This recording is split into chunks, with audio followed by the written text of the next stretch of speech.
हर हर महादेव, हर हर महादेव।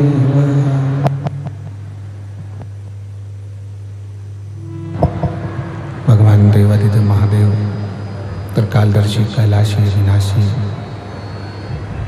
भगवान शिव, जिनकी पुनीत पावन पवित्र शिव महापुराण की कथा संपूर्ण विश्व के कल्याण हेतु बाबा देवादिदेव महादेव की कृपा से, करुणा से, उनकी उदारता से आप और हमको श्रवण करने का सौभाग्य प्राप्त हुआ है। भगवान भूत भावन भूतेश्वर भगवान शिव, जो संपूर्ण जगत का उद्धार करने वाले हैं, संपूर्ण विश्व का कल्याण करने वाले हैं, ऐसे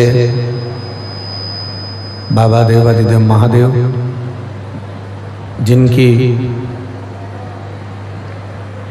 पवित्र शिव महापुराण की कथा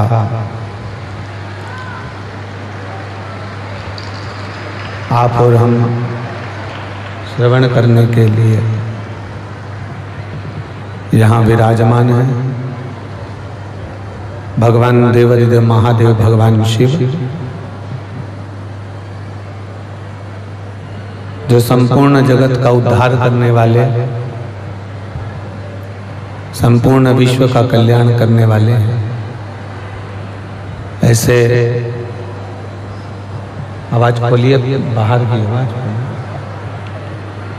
ऐसे भगवान देवादिदेव महादेव, भगवान शंकर की ये पवित्र शिव महापुराण की कथा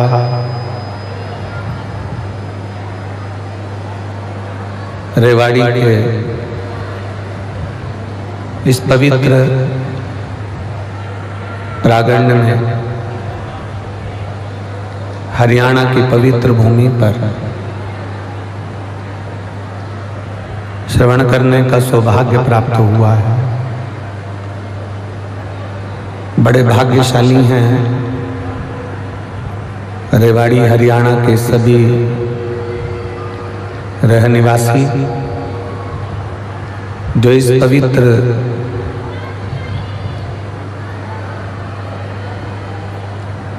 शिव महापुराण की कथा को श्रवण करने के लिए विराजमान है। बक्सों की आवाज खोलिए, बक्सों की, स्पीकरों की आवाज खोलिए। जो भगवान देवादिदेव महादेव की पवित्र शिव महापुराण की कथा को श्रवण करने के लिए विराजमान है।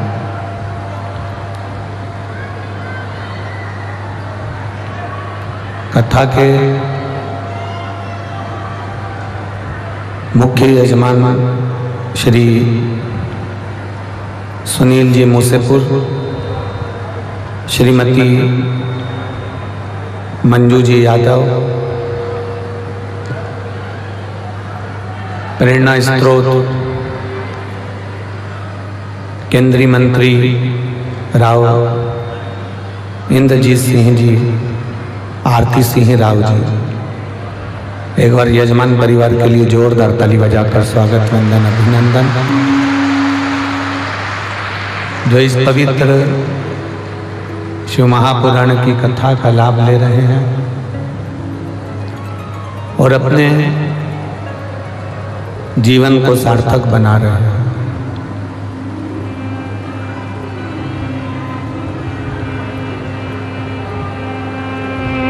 ये एक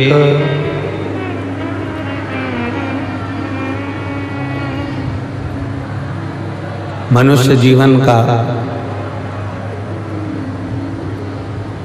एक सार्थक तत्व है। ये भगवान शंकर की पवित्र कथा।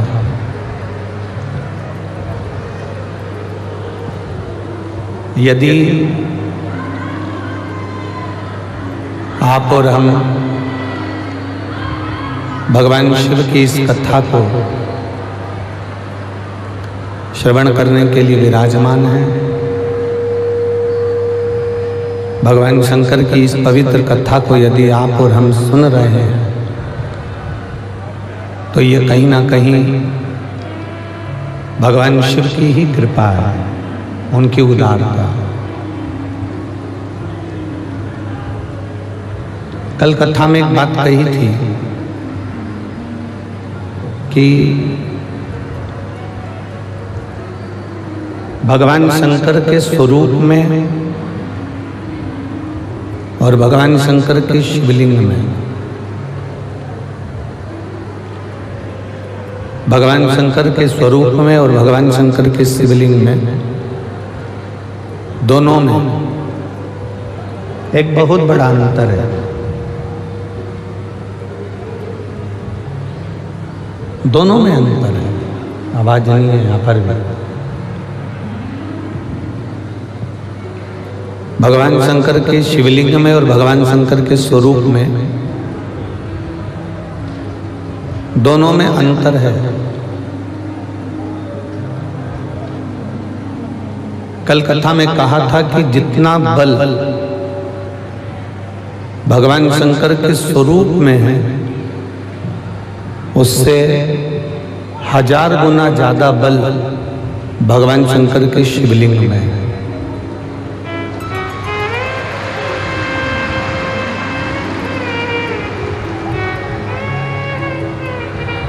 एक मौका अगर मानव देह में प्राप्त हो जाए, मनुष्य की देह में अगर एक बार अगर आपको मौका मिले कि मानव का शरीर मिला है, उस मानव के शरीर में शंकर भगवान की विरल भक्ति को हमें धारण करना है।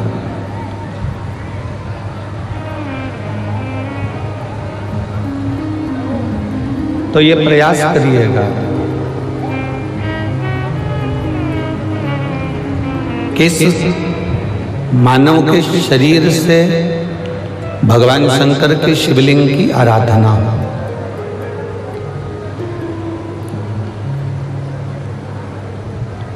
कई लोग कहते हैं क्या भगवान शंकर को हम पुकारते हैं तब भगवान शंकर हमारी सुनते हैं, तब भगवान देवादिदेव महादेव हमको श्रवण करते हैं। शिव कथा कहती है, भगवान शंकर का संवाद कहता है, शिव महापुराण का चरित्र कहता है।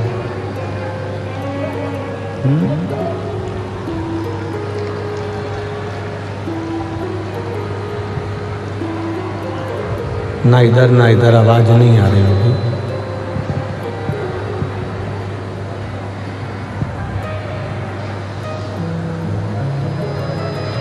ये मानव का जो शरीर है, मानव का जो चरित्र है, एक बार यदि ये मनुष्य का शरीर मिला है, मानव की देह मिली है, मानव का जीवन मिला है, तो इस मानव की देह में, इस मानव के शरीर में एक बार भी यदि हम भगवान शंकर की अविरल भक्ति को प्राप्त कर लेते हैं, भगवान शंकर की अविरल भक्ति को हम कर लेते हैं, तो शिव महापुराण की कथा कहती है कि मानव का दूसरी बार फिर पृथ्वी पर जन्म नहीं होता, ये भगवान शंकर के कैलाश धाम पर जाकर विराजमान हो जाता है।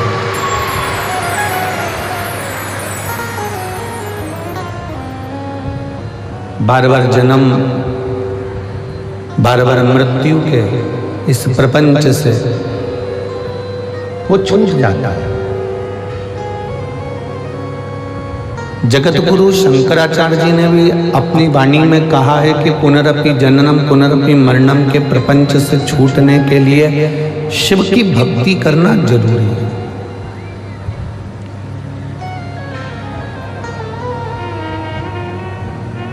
बिना शंकर की भक्ति के जन्म और मरण के प्रपंच से हम लोग छूट नहीं सकते।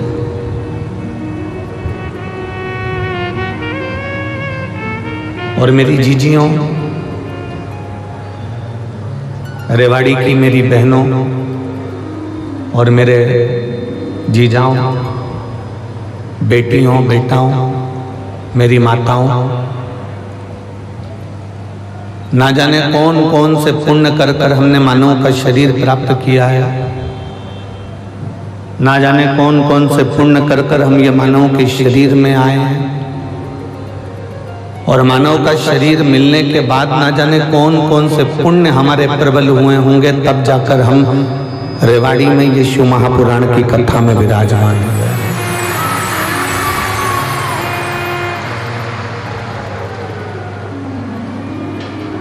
कोई पुण्य आपका होगा, कोई पुण्य श्री सुनील जी मूसेपुर जी का होगा, उनकी धर्म पत्नी मंजू जी का होगा, उनके बेटा बेटी का होगा, उनके माता पिता का होगा। कोई पुण्य आपका और हमारा होगा, कुछ पुण्य यजमान परिवार का होगा। जिस पुण्य की प्रबलता से ये रेवाड़ी में 5 दिवसीय शिव महापुराण की कथा श्रवण करने का सौभाग्य मिला।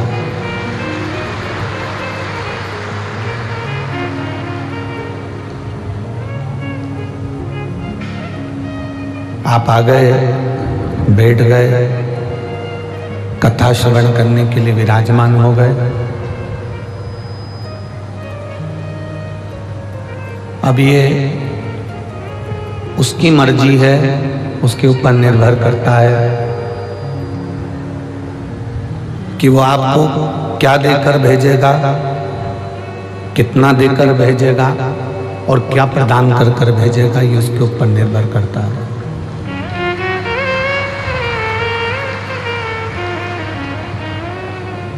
ये आपके और हमारे ऊपर निर्भर नहीं है, ये उस परमात्मा के ऊपर निर्भर है। और तेरी कृपा बिना न हिले एक भी अणु, लेते हैं श्वास तेरी कृपा से तनु तनु। बखान क्या करूं मैं राखों के ढेर का, चपटी भभूत में है खजाना कुबेर का। है गंगाधार मुक्ति द्वार ओमकार तू, बोले ओमकार तू। आर्यो शक्ति धारी शंभु तार तार तू। ये उसकी मर्जी है, उसका मन है, उसके ऊपर निर्भर है कि वो हमको क्या देकर भेजे, क्या प्रदान कर कर भेजे। हमारा काम है केवल भगवान को पुकारना।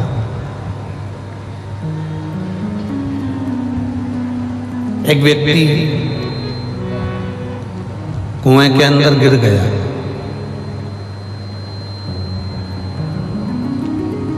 अब आसपास की जो दीवारें बड़ी चिकनी हो चुकी है, क्योंकि उसमें कई लगे।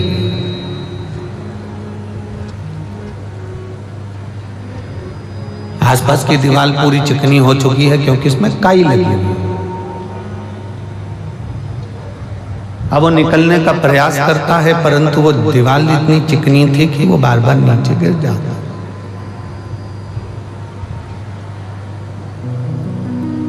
फिर थोड़ा सा ऊपर चढ़ने का प्रयास करता है, फिर नीचे गिर जाता। अब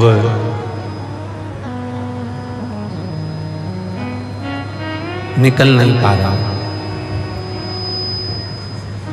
बहुत प्रयास किया उसने, इतना प्रयास करा, इतना प्रयास करा, तो भी वो निकल नहीं पाया। अब समझदारी क्या उसमें समझदारी ये होना चाहिए कि जब वो काई से घिरी हुई दीवार को पकड़कर निकल नहीं पा रहा है, पानी की चिकनाहट के कारण निकल नहीं पा रहा है, तब उस व्यक्ति ने एक समझदारी करी कि चिल्लाना प्रारंभ कर, पुकारना प्रारंभ कर। और जब चिल्लाना प्रारंभ करा, पुकारना प्रारंभ करा, आवाज लगाना प्रारंभ करा, क्यों? क्योंकि उसको ये भान हो गया कि मैं निकल नहीं पा रहा हूं, अगर मैं पुकारूंगा, आवाज लगाऊंगा, चिल्लाऊंगा तो किसी के कानों में शब्द जाएगा, और शब्द गया तो कोई मुझे रस्सी फेंक कर निकाल देगा।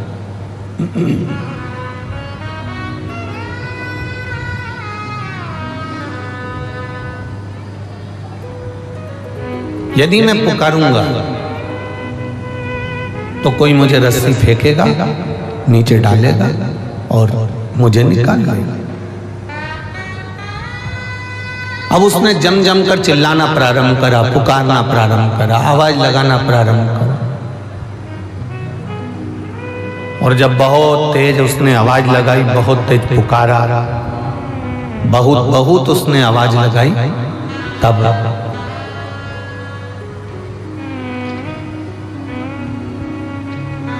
जैसे ही उसने पुकारना प्रारंभ करा, जैसे ही उसने बुलाना प्रारंभ करा, आवाज लगाना प्रारंभ करी,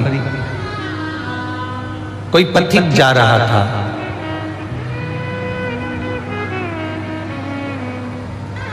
एलईडियां चालू करिए, एलईडी वाले एलईडियां चालू करिए। कोई पथिक निकल कर जा रहा था, और जब पथिक निकल कर जा रहा था उसने रस्सी फेंकी, और रस्सी फेंककर उसको निकालना प्रारंभ। अब इस चरित्र से हमको सीखना, इस चरित्र से हमको कुछ ग्रहण करना, हमको सीखना।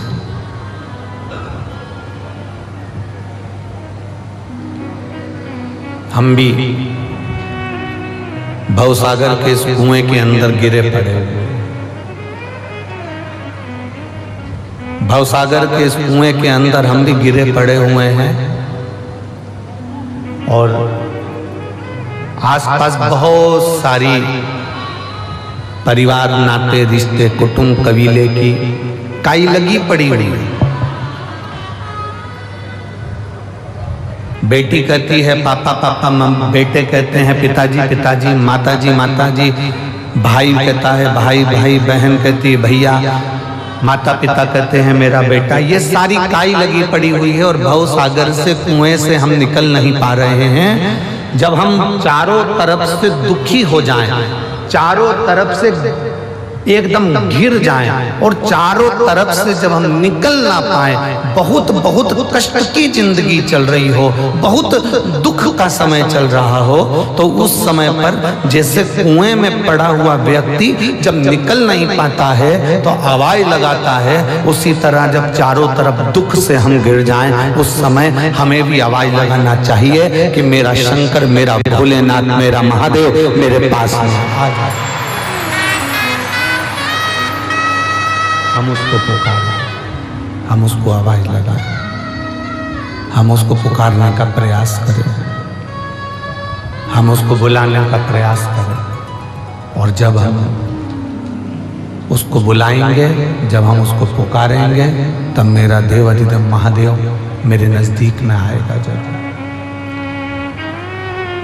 आप उसको पुकारो, आप उसको बुलाओ, बोल बम का नारा है। जब हम उसको पुकारेंगे तब वो जरूर आएगा।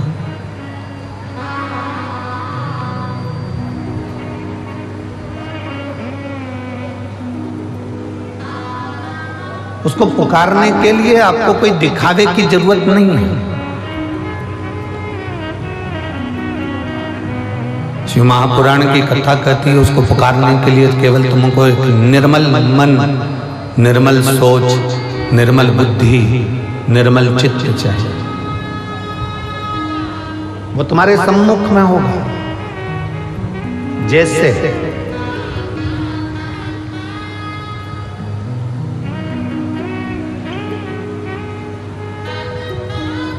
हमारे पास में भगवान की आरती उतारने के लिए हमारे पास में न घी है, हमारे पास में ना हमारे पास में बाती है, ना हमारे पास में कोई दीपक है। आप लोगों में से पशुपति व्रत किस किसने करे हैं? जरा हाथ उठाइए। करे हैं सबने? रखो। पशुपति व्रत करे होंगे तो आप लोगों के स्मरण में होगा कि हमने पहले पशुपति व्रत में एक उपाय आप लोगों के, पशुपति व्रत करने वालों के नियम का हमने वर्णन किया।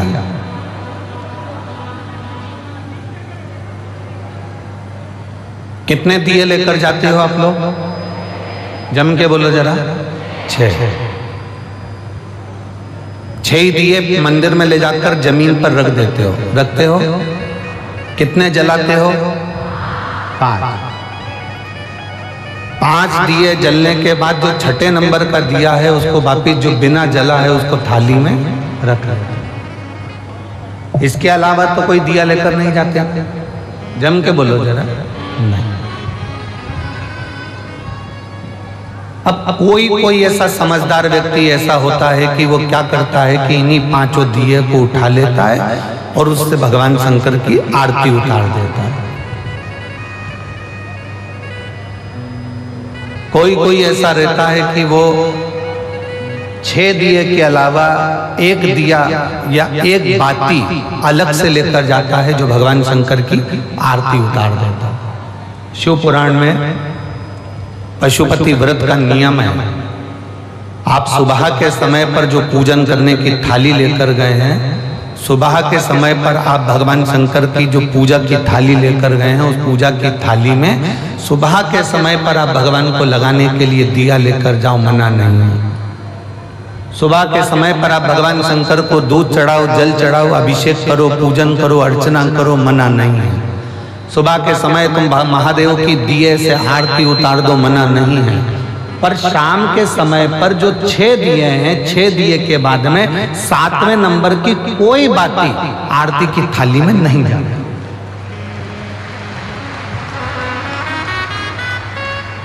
कोई बाती एक्स्ट्रा नहीं जाएगी कि आप पूजन करिए और पूजन करने के बाद आपने भगवान की आरती उतार दी ना। शिव महापुराण में तो यहाँ तक नियम है कि आप जो प्रसाद बनाते हो ना, जो आप खीर बनाए या आपने सीरा बनाया, हलवा बनाया, मीठा चावल बनाया या आपने मीठा सीरा बना लिया, खीर बना ली, कोई सामग्री मीठी बना ली, तो शिव महापुराण तो यहाँ तक कहती है कि आपने जितना सामान कढ़ाई में बनाया है, आपने जितना सामान अपनी कढ़ाई के अंदर बनाया है, उतना सामान पूरा की पूरा ही आपको मंदिर लेकर जाना है। घर के अंदर आदत छोड़ना नहीं है।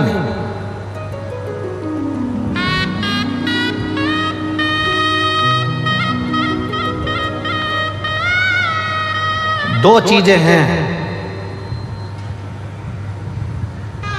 जो चलित में किसी को दी नहीं जाता। 2 चीजें। आरती शिव महापुराण की कथा आप लोग सुन रहे हैं, बड़े ध्यान लगाकर सुनना। 2 चीजें हैं जो चलित में किसी को दी नहीं जाती। एक अपने घर का तवा जानते हो, जिस पे रोटी बनाते हो। कोरा तवा है, उस पर आपने कभी रोटी नहीं बनाई है तो आप किसी को दे सकते हो, मना नहीं। और यदि जिस तवे पर घर के अंदर रोटी बन चुकी है, जिस तवे पर रोटी उतर चुकी है, उस घर के तवे को किसी को नहीं दिया जाता। क्यों? क्योंकि घर में जो बच्चे हैं वो बीमार के बीमार बने ही रहते हैं, वो कभी स्वस्थ नहीं हो सकते, कभी नहीं हो सकते। अगर एक बच्चा बीमार है तो दूसरा ठीक होगा, दूसरा बीमार है तो तीसरा ठीक होगा, तीसरा है तो चौथा बीमार पड़ेगा, ये निश्चित। दो चीजें चलित में किसी को नहीं दी जाती, एक तवा, दूसरे नंबर की कढ़ाई। घर में जो कढ़ाई होती है जिसमें आप सब्जी बना ली है, कोई सामग्री तल ली आपने, पूड़ी बना ली, कोई सब्जी बना ली, कोई हलवा बना लिया,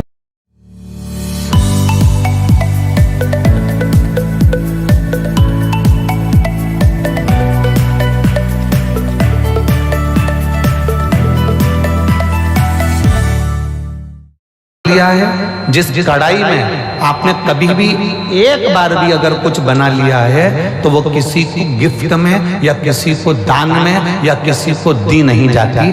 नहीं तो उस घर के अंदर 1 रुपया कमाओ, 1.25 रुपये खर्च वाला काम चलता है। घर में कभी पैसा टिक ही नहीं सकता, वो जिंदगी भर कितना भी प्रयास है, वो अपने जीवन में कितना भी प्रयास कर ले, घर में पैसा नहीं टिकेगा। वो भले कुबेर का खजाना लेकर आ जाए, चाहे वो दुनिया का भंडार भर कर ले जाए, पैसा आएगा जाएगा, घर के अंदर टिक नहीं पाएगा। दो चीजें चलित में दी नहीं जाती। आपको बोलना है कौन कौन सी चीजें हैं। पहले नंबर की तवा, दूसरे नंबर की कढ़ाई। हमारे यहाँ ये दो चीजें दी नहीं जाती, हम इसको देते नहीं, देना नहीं। हाँ, यदि वो कोरी है, उसमें ना रोटी बनाई गई है ना उसमें कोई सामग्री बनाई गई है, अगर वो कोरी है तो आप दे दो। और यदि एक बार भी अगर वो प्रयोग में आई है तो वो नहीं, उसको देते नहीं, उसको दिया नहीं जाता। शिव पुराण भगवान शंकर का पावन चरित्र कह रहा है। पशुपति व्रत करने वाली माताओं के चित्त वृत्ति में यह बात बैठना चाहिए, चाहे भाई पशुपति व्रत कर रहे हो, बेटे कर रहे हो, माताएं कर रही हो, बच्चे कर रहे हो, उनके बुद्धि में ये बात बैठना चाहिए कि सुबह के समय जाकर आप भगवान की पूजन करो, अर्चना करो, आरती करो, मना नहीं है। पर शाम के समय पर 6 दिए के सिवाय एक बत्ती भी मंदिर के अंदर थाली के अंदर रखकर नहीं जाती आरती उतारने के लिए। अगर तुम्हें आरती उतारना है तो साथ में छोटा सा कपूर का टुकड़ा अपनी आरती की थाली में लेकर चले जाओ, पर बाती और दिया नहीं जाए, बाती और दिया नहीं जाए। वैसे तो आप लोग लेकर नहीं गए हो, मुझे विश्वास है कि आप लोग लेकर नहीं गए हो, और लेकर गए भी होगे तो उसका फल आपको फिर प्राप्त नहीं हुआ होगा। तो आप लोगों ने दूसरों से कहा होगा हमने तो करा पर हमें फल नहीं मिला। उसका कारण केवल इतना है कि आप उसका फल प्राप्त नहीं कर रहे।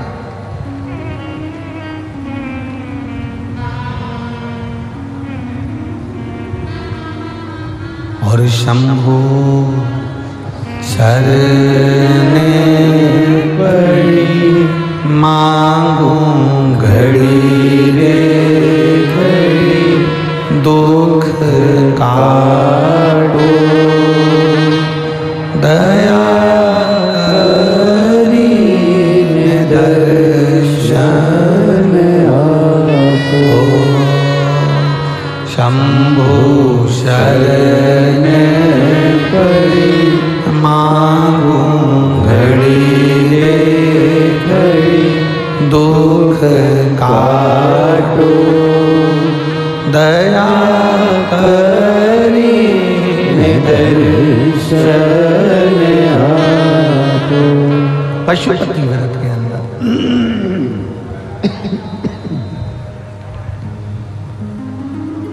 पशुपति व्रत के अंदर शाम के समय पर जब भगवान की आप आवाज गूंज रही है, सब दूर आवाज रिटर्न आ रही है, गला पकड़कर बोलना पड़ रहा है, उसको मिठास डालिए।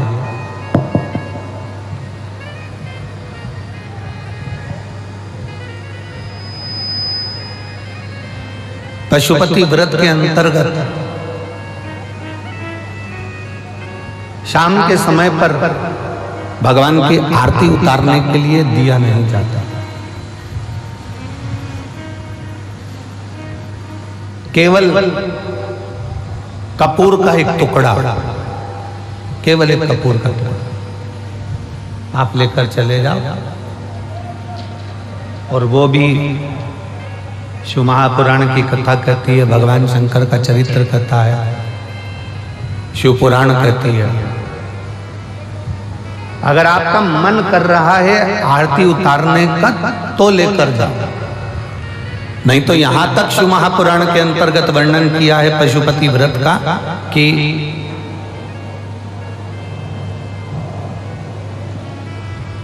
एक बेलपत्री को हाथ के अंदर लेकर अपने हृदय से उसका स्मरण कर कर शंकर भगवान को अर्ध घुमाकर, कैसा घुमाना है?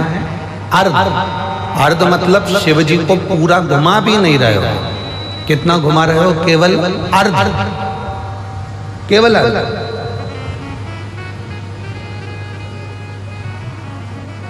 शिव जी को केवल अर्ध घुमाकर आप अगर अपने हृदय से शंकर भगवान को वो बेलपत्र समर्पित करते हो तो शिव उसको आरती के स्वरूप में स्वीकार कर लेता है। यहां तक शिव पुराण कहते हैं।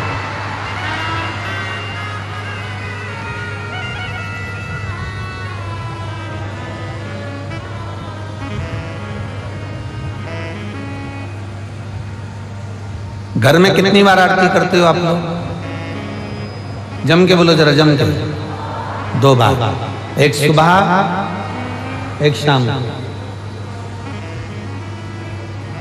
एक सुबह के समय आरती करते हो और एक शाम के समय आरती करते हो। 2 बार आरती केवल।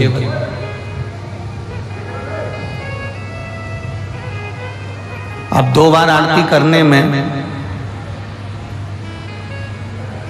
आप भगवान शंकर को, भगवान गणेश जी को, माता पार्वती जी को, दुर्गा भवानी को, भगवान शालिग्राम जी को, भगवान लड्डू गोपाल जी को, तुम्हारे घर में जिस जगह पर तुम भगवान की आरती करते हो उस जगह पर सारे देवता विराजमान हैं। किसी किसी का घर ऐसा होगा जहां पर सब देवता नहीं होंगे, फिर भी 2-4 तो होंगे।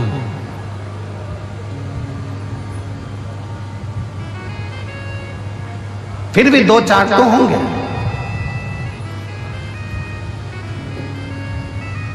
जिस घर के अंदर सारे देवता विराजमान हैं, सभी देवी देवता जिसके घर के अंदर विराजमान हैं, आप प्रयास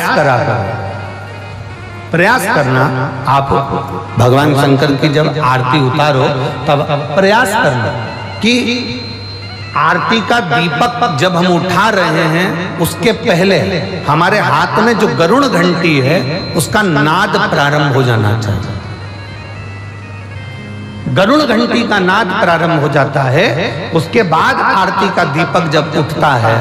घर के अंदर की बात है, बाहर मंदिर की हम बात नहीं कर रहे हैं, हम घर के अंदर की बात कर रहे हैं। जब घर में सारे देवता जहां पर विराजमान हो, देवी भी है, देवता भी है, कुल देवता भी हैं, पितर देवता भी हैं, ये देवता भी हैं, वो देवता भी हैं, सारे देवी देवता जब वहां विराजमान हैं, तब उस जगह पर आपको एक क्रम करना है कि घंटी का नाद पहले करना है।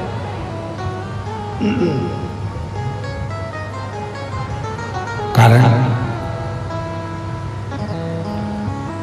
अगर किसी मंदिर के अंदर केवल एक देवता है, किसी मंदिर के अंदर केवल एक देवता है, तो आप डायरेक्ट आरती उठाइए, घंटी बजाइए और चालू हो जाइए। पर घर के अंदर अगर सारे देवता विराजमान हैं, गणेश जी बैठे हैं, देवी जी बैठी है, पितृदेव बैठे हैं, गरुण देव बैठे हैं, वरुण देव बैठे हैं, सारे देवता देवी देवता उस मंदिर के अंदर बैठे हैं, तो आपको पहले गरुड़ की घंटी का नाद करना चाहिए। उसका कारण ये होता है कि जितने देवी देवता हैं, घंटी की आवाज सुनते से ही उन देवताओं की दृष्टि हमारे ऊपर पड़ जाती है, और हम जब दीप उठाते हैं, आरती निहारना प्रारंभ करते हैं, तो देवता हमको वर प्रदान करना प्रारंभ कर देते हैं। वो देवता हमें वर प्रदान करना प्रारंभ कर देते हैं।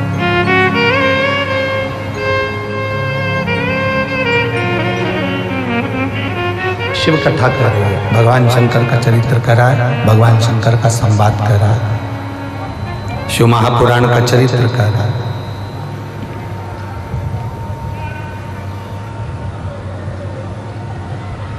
पशुपति व्रत करने वाले को 2 नियम सबसे पक्के रखना चाहिए। अगर आप लोगों ने व्रत किया है तो उसके फल के लिए आपको ये कर्म करना पड़ेगा। एक महिला ने पत्र लिखा है,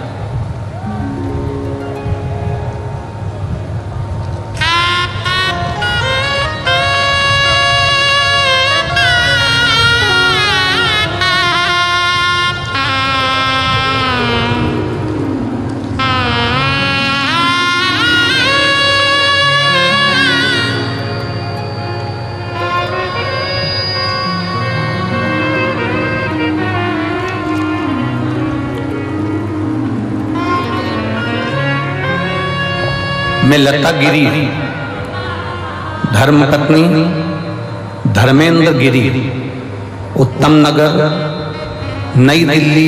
मोबाइल नंबर मेरा ये है, कहीं बैठी हो तो हाथ हिला सकती हैं। हाँ ठीक है, दिख गए। बच्चे लाए हो साथ में? दोनों बच्चे हैं? कैमरे वाले एक और दिखाओ, 2 ही बच्चे। हाँ लिया दोनों बच्चे थे।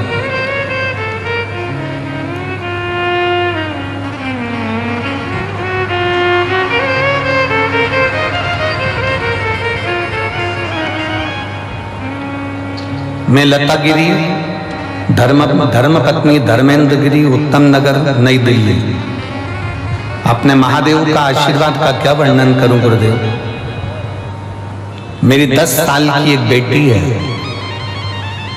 10 साल के बाद मुझे कोई संतान नहीं हुई। मैंने डॉक्टरों का इलाज भी करवाया, पर मुझे संतान का सुख नहीं हुआ।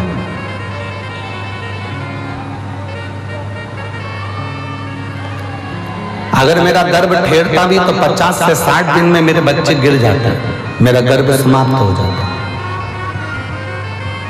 10 साल तक मुझे औलाद नहीं हुई। तब डॉक्टर ने मुझे कहा,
उठो जवान देश के वसुंधरा उतार दी।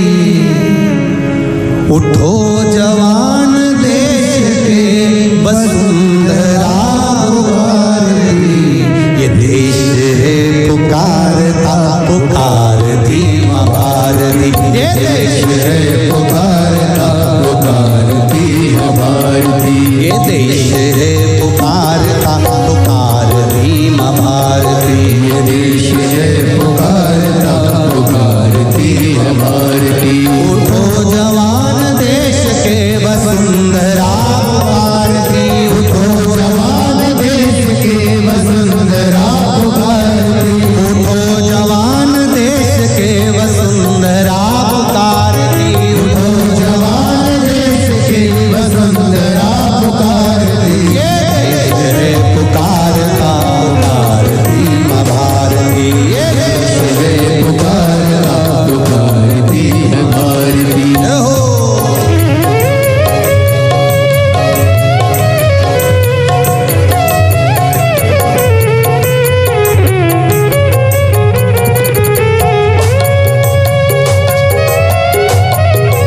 वाले भी दोनों हाथों से बड़े प्रेम से।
हमारे पूर्वजों को भी ये प्रसन्नता होती है कि हम कहीं श्रेष्ठ जगह पर पहुंचे हैं। देखिए, एक तो मिलना मानव का शरीर कठिन है, और ऊपर से अगर मानव का शरीर मिल भी जाए तो भगवान का भजन कठिन है। और अगर ये दोनों चीजें मिल रही है, शरीर भी मनुष्य का मिल गया, मानव की देह भी मिल गई, और भगवान की कथा, भजन, सत्संग सब मिल गया, तो समझिएगा कि आपके बराबर दुनिया में कोई पुण्य वाला स्थान, कोई पुण्यवान जीव नहीं। पत्नी, बच्चे, परिवार, भोजन, पानी, ये सब कुछ हर जन्म में हमको प्राप्त हो जाएगा। ऐसा कोई जन्म नहीं है जिस जन्म में हमको भोजन नहीं मिलेगा। ऐसा कोई जन्म नहीं जिस जन्म में हमारी पत्नी नहीं होगी, हमारा पति नहीं होगा, हमारे बच्चे नहीं होंगे। ऐसा कोई जन्म नहीं है जिस जन्म में हमारा रहने का कोई स्थान नहीं होगा। संपूर्ण जन्म में जितने भी जलचर, थलचर, वायुचर, जितने भी हमारे जन्म हैं, प्रत्येक जन्म में, हर एक जन्म के अंतर्गत हमारी पत्नी, हमारे बच्चे, हमारा कुटुंब, हमारा परिवार सब कुछ होगा। पर प्रत्येक जन्म में भगवान की कथा नहीं हो सकती, और भगवान को चढ़ाने के लिए एक लोटा जल हमें प्राप्त नहीं हो सकता। मिला मौका ये शरीर से, मिला ये शरीर, कुछ अच्छा कर कर जाना। जाते तो सभी हैं, मरेंगे तो सब। कौन सा सीवर वाला महाराज अमर बूटी खाकर आया है, जाएगा तो वो भी, और जाना आपको भी है। संसार का कोई एक व्यक्ति ऐसा नहीं जो मृत्यु से पीछे हट जाए।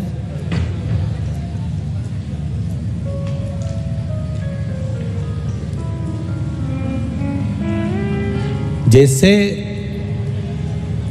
आपके पड़ोसी आपके पास में रहते हैं, आपके रिश्तेदार आपके पास में रहते हैं, ये पक्का है। जितने शंकर भगवान को जल चढ़ाने वाले हैं, जितना शंकर भगवान का गुणगान करने वाले हैं, जितना शंकर भगवान का स्मरण करने वाले हैं, ये भी कोई साधारण सी भूमि पर निवास नहीं करेंगे, साधारण सी जगह पर नहीं रहेंगे। परिवार वाले भले साथ छोड़ दें, नातेदार रिश्तेदार भले साथ छोड़ दें, कुटुंब कबीले वाले भले साथ छोड़ दें, हमारे अपने हमें भले छोड़ दें, पर जिस महादेव को आपने एक लोटा जल चढ़ाया है, उस महादेव ने आपके हाथ को पकड़ कर रखा है। सब छोड़ देंगे पर मेरा महादेव आपको नहीं छोड़ेगा।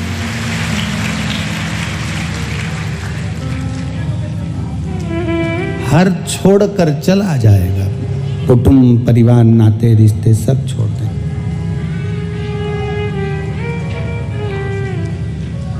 हवन में आहुति में घी डाला जाता है।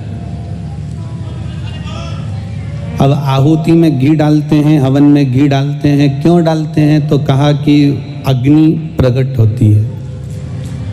तो अग्नि तो केरोसिन का तेल डाल दोगे तो भी प्रकट हो जाएगी। बोलो सही है कि गलत है? मिट्टी का तेल डालोगे, केरोसिन का तेल डालोगे, घासलेट का तेल डालोगे तो क्या अग्नि प्रकट नहीं होगी? मिट्टी के तेल से, घासलेट के तेल से, केरोसिन के तेल से भी अग्नि प्रकट हो सकती है। पर यज्ञ में, आहुतियों में, हवन में केरोसिन का तेल, मिट्टी का तेल, घासलेट का तेल नहीं डाला जाता, घी डाला जाता है। किस लिए? क्योंकि हवन में भक्ति की जरूरत होती है, अहंकार की नहीं। घासलेट का जो तेल होता है, मिट्टी का जो तेल होता है, उसको आगी में आप यूं डालो, एकदम भभक के ऊपर जाएगा। पर उसी अग्नि में आप एक कटोरा भरकर घी डाल दो, एकदम भभक कर अग्नि ऊपर नहीं जाएगी, धीरे से जाएगी, एकदम स्लो जाएगी, एकदम आराम से। मैं लाइन वाइन में नहीं रुकता। रैपिडो बाइक वाली टैक्सी सबसे सेक्सी, बाइक वाली टैक्सी सबसे सेक्सी। तो वो अग्नि एकदम भभकेगी नहीं, धीरे से अग्नि पकड़ेगी, तब धीरे से वो अग्नि फिर आंच पकड़ेगी और फिर ऊंची जाएगी। उसी तरह अहंकार व्यक्ति का तुरंत भभक जाता है। अभिमान व्यक्ति का तुरंत, जैसे पेट्रोल डाला, डीजल डाला, घासलेट, केरोसिन तेल डाला और अग्नि प्रगटी, एकदम आग भभक गई, एकदम आग तेज हो गई। अहंकार एकदम भभक सकता है, अभिमान एकदम भभक सकता है, अहंकार एकदम प्रकट हो सकता है।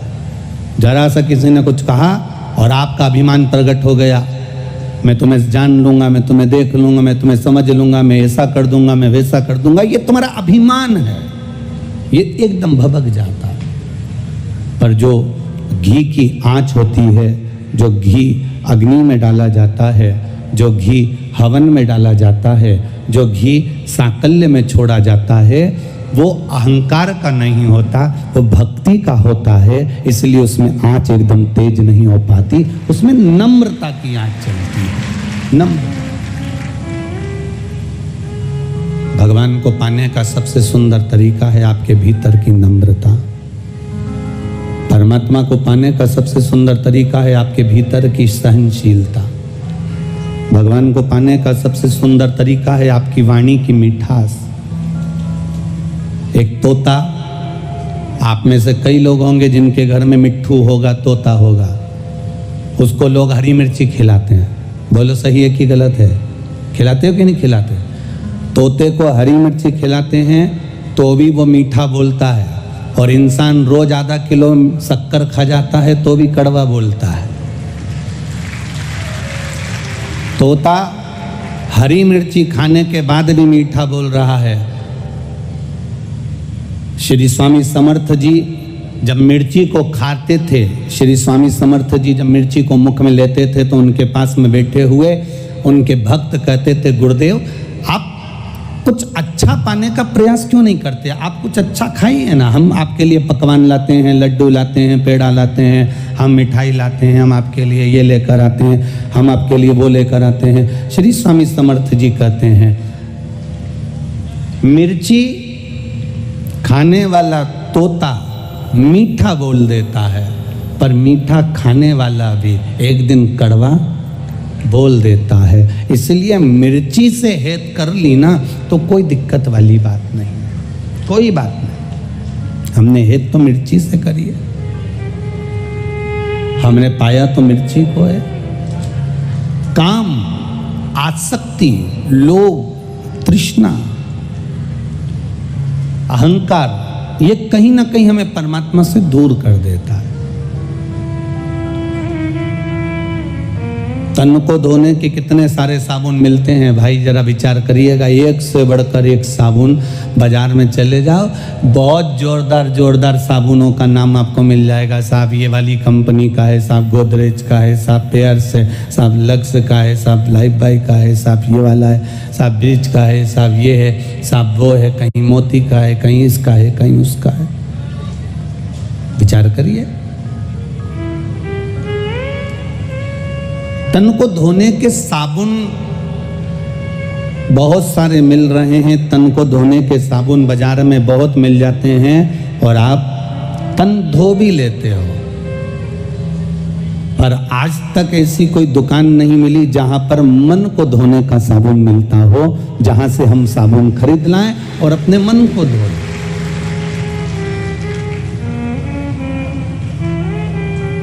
हमने महाराष्ट्र की इस भूमि पर एक चीज देखी है, वो कहे बिगन नहीं रहेंगे।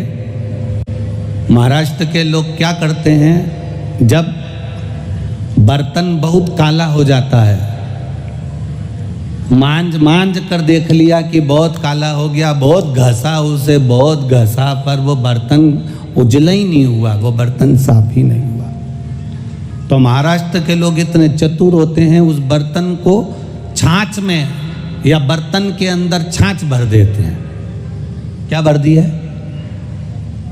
छाछ। छाछ बोलते हो, मई बोलते हो, क्या बोलते हो? छाछ बोलते हो। तो महाराष्ट्र के लोग जो बर्तन ज़्यादा काला हो गया, साफ नहीं हो रहा, उसमें छाछ भर देते हैं और थोड़ी देर रख देते हैं। अब बहू कहती है, माँ बहुत काला है, माँ कह देती है छाछ भर के रख दे, पड़े रहने दे, 2-4-8 घंटा छाछ भरी रहेगी ना, साफ हो जाएगा। अब बर्तन जब साफ नहीं होता तो उसको छाछ में डुबो दिया जाता है, उसके अंदर छाछ भर दी जाती है। महाराष्ट्र के लोग, महाराष्ट्र के ही नहीं कई जगह पर हमने देखा, जो बर्तन साफ ना हो, जो बर्तन साफ नहीं हो रहा हो, उस बर्तन में लोग छाछ भर देते हैं। उस बर्तन में छाछ भर दिया, अब छाछ भर दिया तो बर्तन को मांजने की जरूरत नहीं है, बस छाछ भरी रहने दो, भरी रहने दो, भरी रहने दो।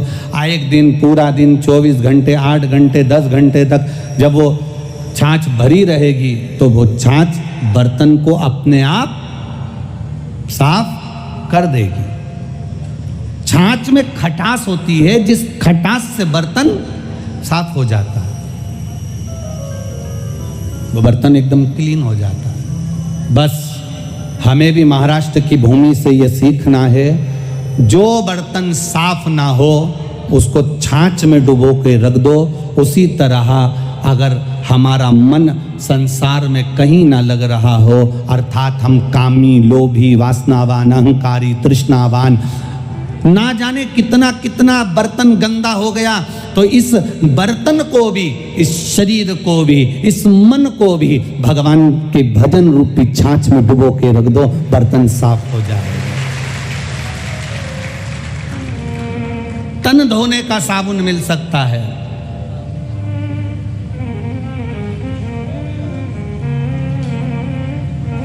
आजकल तो साबुन भी खत्म हो गया, साबुन की जगह आजकल बॉडी वॉश आ गए, वो क्या बोलते हैं, सोप आ गया, बॉडी सोप क्या बोलते हैं, वो फेस वॉश भी आ गया हो।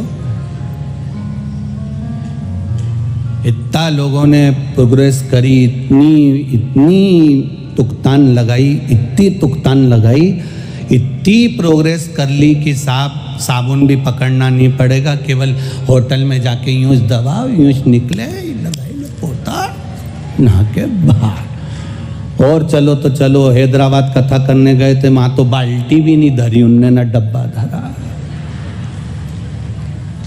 हमने पूछा भायती जी से, हमने कहा भायती जी इसमें तो बाथरूम में बाल्टी और डब्बा कुछ भी नहीं है। कि गुरुजी जरूरत ही नहीं है। हमने कहा क्यों जरूरत नहीं है? बस ऐसी बटन दबाओ, ऊपर से पानी गिरेगा ना, नहा धो के चल दो।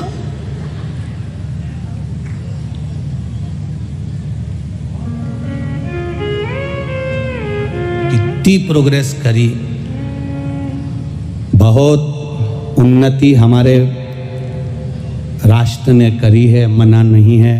पर एक उन्नति इस राष्ट्र की जो पुरानी है उसको अपने जीवन में उतार कर रखना, भगवान की भक्ति, ये उन्नति सबसे पुरानी है। इसका भजन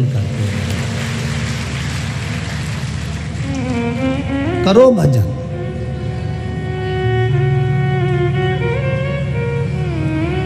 स्कूल में आपको कमाने का तरीका सिखाया जाएगा। स्कूल में आपको डिग्री प्राप्त करने का तरीका सिखाया जाएगा। स्कूल में आपको कमाने का तरीका सिखा दिया जाएगा। पर घर के संस्कार, परिवार के संस्कार आपको कमाने का तरीका सिखाएं चाहे ना सिखाएं, पर आपके भीतर अहंकार ना आए, ये घर का, परिवार का संस्कार हमें सिखा देगा कि हमें कैसे रहना, हमें किस तरह से रहना। बहुत लोगों ने उन्नति कर ली, हर जगह पर लोग, बैंक आपको खूब पैसा उधार देने को बैठी है। मकान बना लो, लोन ले लो। बहुत सारे बैठे होंगे, लोन लेके मकान बनाया होगा। गाड़ी लेना है, बोलते जाओ, जम के बोलो, लोन ले लो। शादी करना है, लोन ले लो। लोन से, कर्जे से आप बंगला बना सकते हो। लोन से, कर्जे से आप गाड़ी ले सकते हो। लोन से, कर्जे से आप शादी भी कर सकते हो। लोन से, कर्जे से आप ऐश और आराम की जिंदगी भी जी सकते हो। पर लोन से, कर्जे से आप मन से कभी सुखी नहीं रह सकते, ये निश्चित रखिए। आप भीतर से कभी सुखी नहीं रह पाओगे, टेंशन बना ही रहेगा। देना है, उसका नाम है कर्जा। कर्जे का मतलब पूरा अगर समझेंगे तो कर करके जा, उसका नाम, जम के बोलो जरा, कर्जा।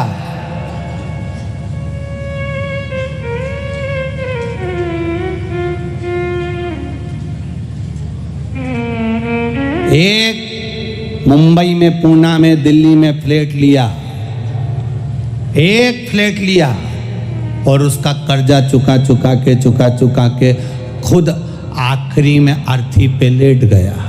उसी का नाम है फ्लैट, अंत में जाके लेट।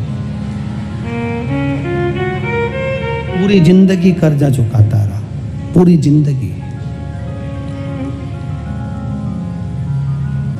बहुत लोगों ने उन्नति कर ली, हर जगह पर लोग, बैंक आपको खूब पैसा उधार देने को बैठी है।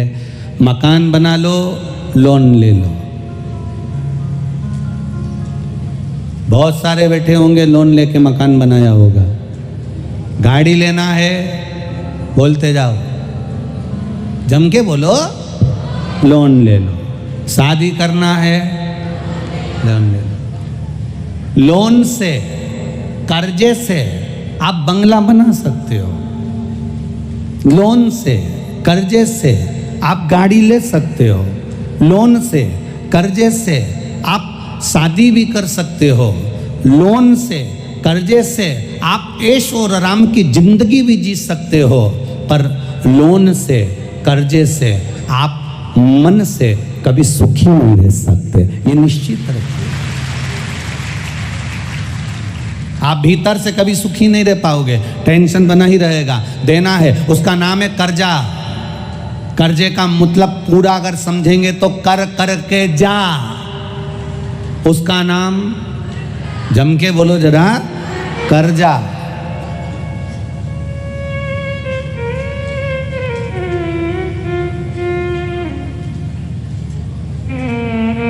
एक मुंबई में, पूना में, दिल्ली में फ्लैट लिया, एक फ्लैट लिया और उसका कर्जा चुका चुका के खुद आखिरी में अर्थी पे लेट गया। उसी का नाम है फ्लैट, अंत में जाके लेट। पूरी जिंदगी कर्जा चुकाता रहा, पूरी जिंदगी। बनाया फ्लैट, अपनी तनख्वाह से पैसे कटवाए, अपनी तनख्वाह से पैसे कटवाए, अपनी तनख्वाह से कटते रहे वो फ्लैट। बाद में किसके काम आया? तुम पूरी जिंदगी लोन भरते रहे। ना पत्नी ने वो कर्जा चुकाया, ना बच्चों ने कर्जा चुकाया, पूरी जिंदगी तुमने कर्जा चुकाया, सुख से 2 रोटी नहीं खा पाए। इसलिए शिव महापुराण की कथा कहती है, जितना कमा रहे हो उसमें से थोड़ा सा बचत कर अपना भरण पोषण सही तरीके से करो। मत कहीं दान करो, कहीं मत दो, कम से कम अपने ऊपर खर्च करो और अपनी जिंदगी सही जीने का प्रयास करो।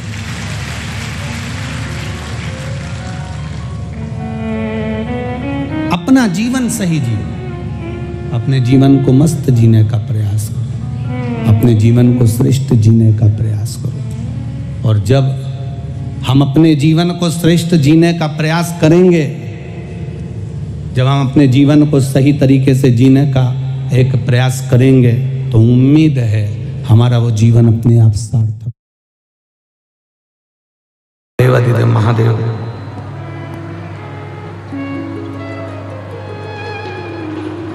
पत्र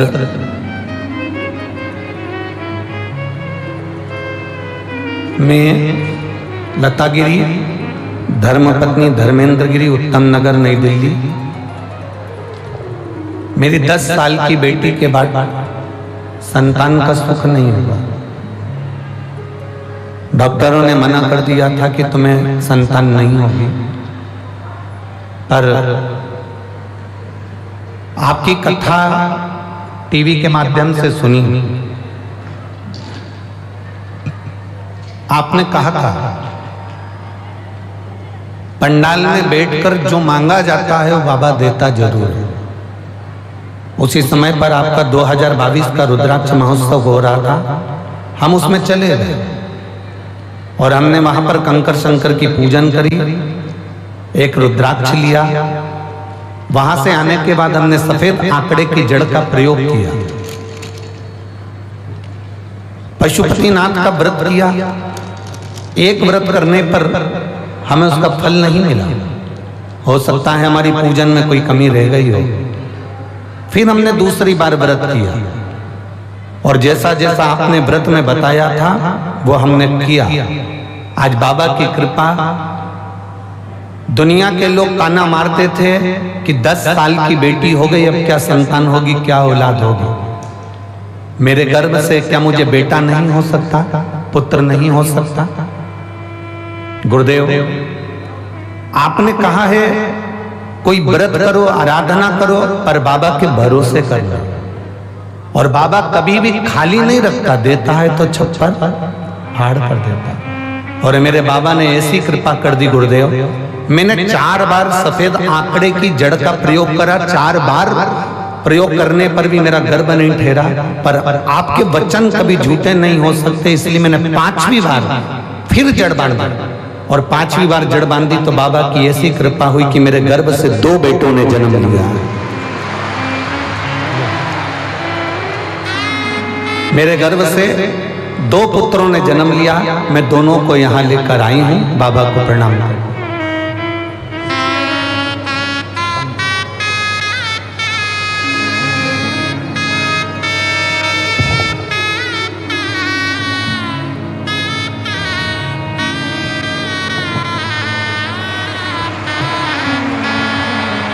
एक बार दोनों के लिए बहुत बहुत साधु का।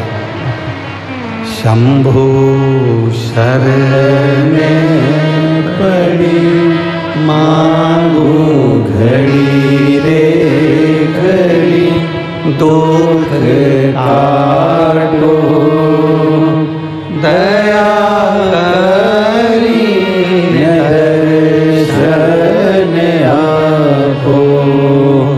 शंभु शरण पड़ी मांगो घड़ी रे घड़ी दुख काटो दया करी दर्शन आपको।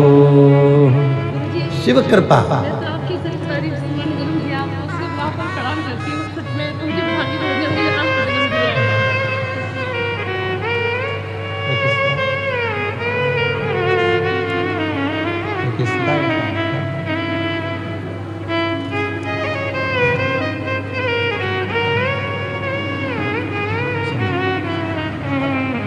अरे लुटा दिया प्यार काशी वाले ने, कर दिया मार काशी वाले ने। एक निवेदन करना चाहते हैं, आप लोग अगर स्वीकार करेंगे तो 15 से 20 मिनट कथा रोकी गई लाइट की प्रॉब्लम के कारण। भले आस्था चैनल पर भले 4 बजे कथा कट हो जाए, पर हमारा मन है कि 20 मिनट कथा पीछे तक चलती रहे। आप लोगों का अगर मन होगा तो अपन इस कथा को अपना समय कवर करेंगे। जो हमको बाबा ने जो समय दिया है उसको हम पूरा आप तक पहुँचाएं, ये प्रयास करेंगे। 4 बजे कथा अगर आस्था चैनल पर कट हो जाती है तो हमारे YouTube चैनल पर, हमारे Facebook चैनल पर ये कथा चलती रहेगी 20 मिनट पीछे तक, ठीक है। अगर मान लो कथा टीवी पर देखने वालों की कट हो जाए तो वो आप YouTube चैनल Facebook पर भी देख सकते हैं। आस्था चैनल वालों से भी निवेदन है, जितना ज्यादा दिखा सकते हो प्रयास करिएगा। शिव तत्व है, भगवान शंकर की परम आनंदता। मेरी जीजियों, जैसे घर की खिड़की मजबूत होती है, घर का दरवाजा मजबूत होता है। खिड़की क्यों मजबूत रखी कि कोई अंदर प्रवेश ना करे। दरवाजा क्यों मजबूत रखा कि कोई अंदर प्रवेश ना करे। खिड़की मजबूत रखी जिससे कोई अंदर प्रवेश ना करे, दरवाजा मजबूत रखा जिससे कोई अंदर प्रवेश ना करे। उसी तरह शिव महापुराण की कथा कहती है, कथा सुन सुनकर अपने मन और दिल को भी इतना मजबूत कर लो कि शंकर की निंदा तुम्हारे कानों में प्रवेश ना करे। निष्फलता तुम्हारे भीतर ना है, तुम हार नहीं सकते कभी जिंदगी में। ये कभी विचार न करिएगा कि मैं बहुत थक चुका हूं, मैं बहुत हार चुका हूं, मैं बहुत कमजोर हो चुका हूं, मैं बहुत परेशान हो चुका हूं। ना, निष्फलता तुम्हारे भीतर प्रवेश नहीं।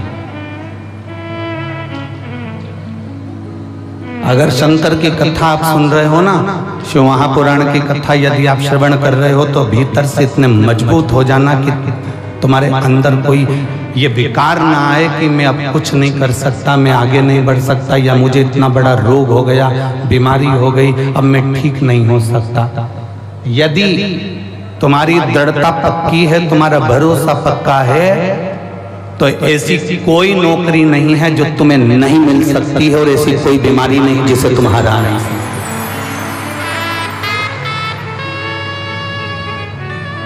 अपने लक्ष्य को पक्का कर, अपने विश्वास को पक्का कर। आज कोई कह रहा था कि गुरुजी ये बताइए कि भगवान शंकर के मंदिर की सीढ़ी चढ़ने का फल क्या है, मंदिर में जाने का फल क्या है, मंदिर की चौखट पर जाने का फल क्या है, मंदिर की सीढ़ियां चढ़ने का क्या फल है, शिवालय में जाने का क्या फल है। शिव महापुराण की कथा कहती है कि भगवान शंकर के शिवालय की जितनी सीढ़ियां चढ़ते हैं, जितने कदम चलकर हम भगवान शंकर की कथा तक पहुंचते हैं, जितने कदम चलकर हम भगवान के मंदिर तक पहुंचते हैं, जितने कदम चलकर हम शिवालय तक पहुंचते हैं, जितने कदम चलकर हम भगवान शंकर की पवित्र कथा तक पहुंचते हैं, शिव कथा कहती है उतने उतने मार्ग मेरा भोलेनाथ तुम्हारे लिए खोलता चले जाता है और आपको आगे निकालता चले जाता है। बोल बम का नारा है सारी समस्या का हल।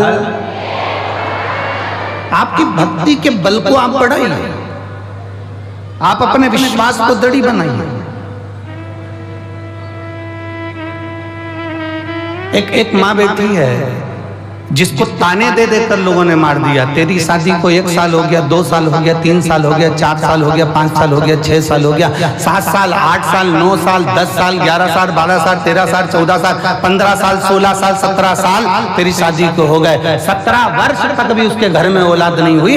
तब आखिरी में एक कोई ने मोबाइल पर, व्हाट्सएप पर कोई ने, ये कहीं जा रही थी और बस की सीट के पास में कोई मोबाइल पर कथा देख रहा था। तो इसने कहा भैया ये किसकी कथा है? उसने कहा ये शिव पुराण की कथा है, हम सुनते हैं। जब जब हमने मोबाइल पर सुनी, चाहे टीवी पर सुनी, भगवान ने हमारी सुनी। तो कहा मेरे घर में 17-18 साल हो गए, औलाद नहीं है, तो क्या मुझे भगवान औलाद दे देगा? तो उसने कहा अगर तू टीवी के सामने आसन लगाकर बैठकर दिल से कथा सुनेगी तो 18 क्या 20 साल बाद भी औलाद हो जाएगी, पक्का है।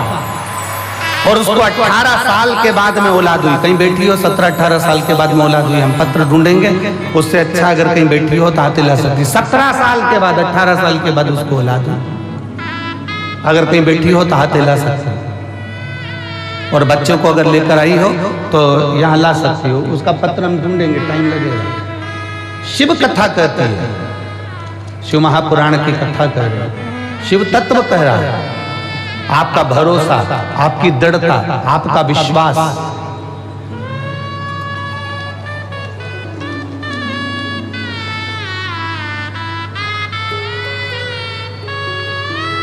पूनम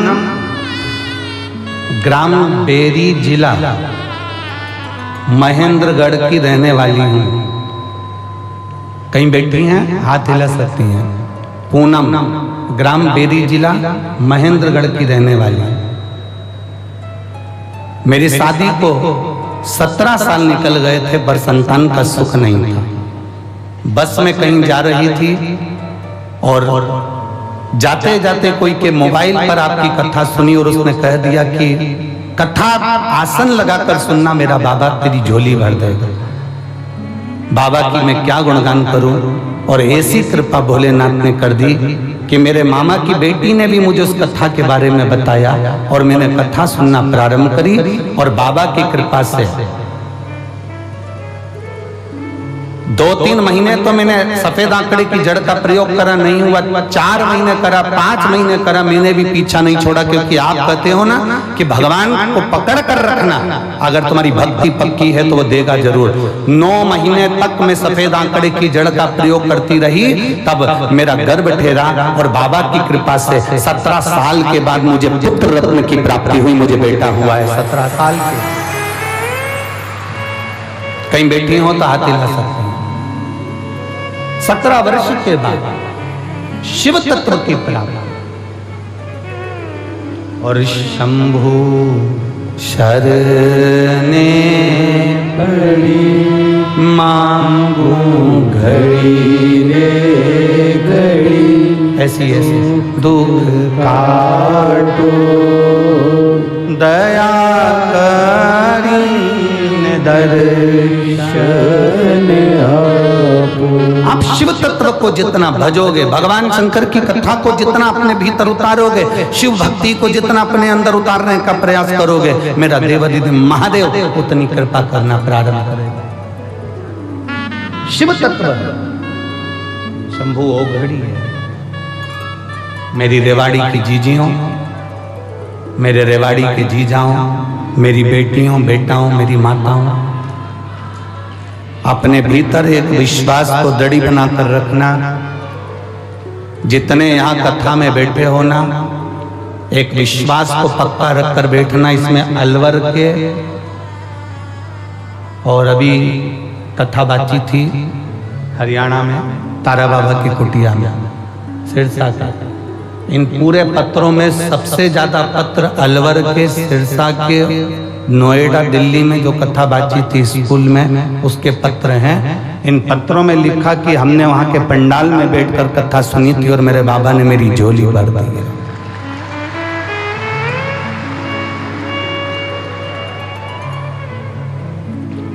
कितना विश्वास लेकर लोग कथा में आते होंगे।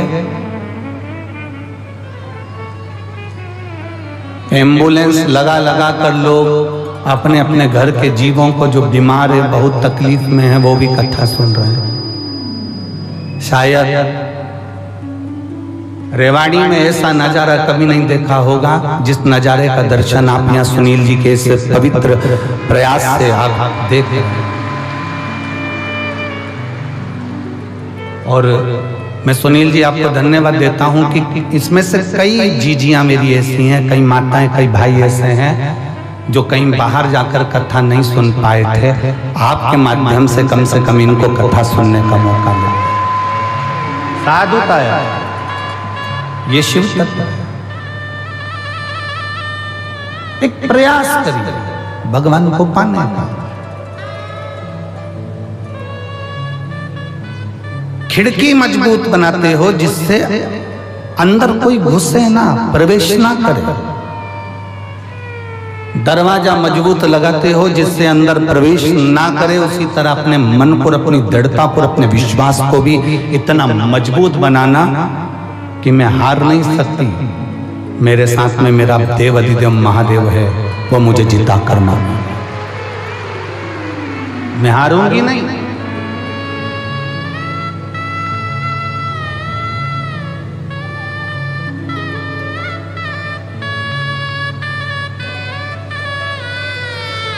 वो एक लाइन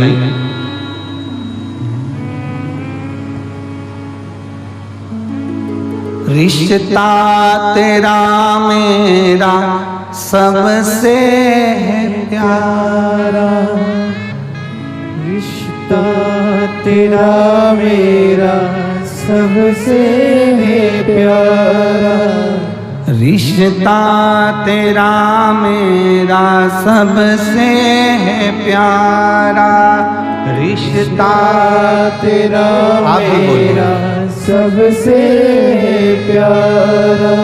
तू मेरा बाबा, मैं हूँ तेरा लाला, मैं हूँ तेरा लाला।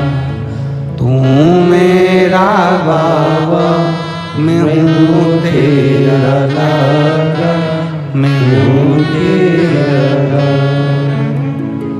तू मेरा बाबा, मैं हूँ तेरा लाला, मैं हूँ तेरा लाला। तू मेरा बाबा, मैं हूँ तेरा लाला, मैं हूँ तेरा। एक संबंध परमात्मा से जोड़ो, एक रिश्ता भगवान से जोड़ो।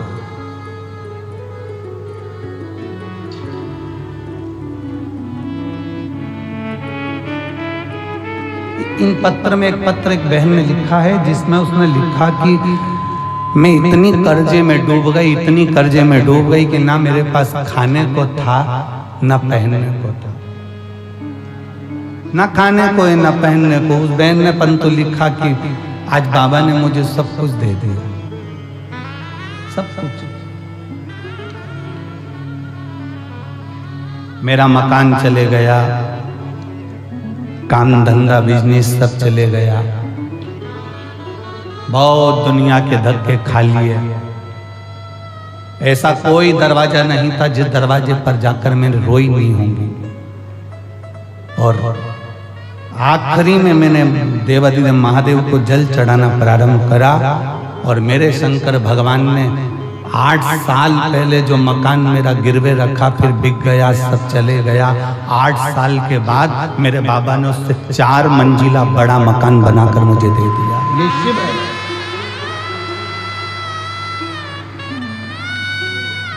उसने अपने मकान का फोटो तक लगाया।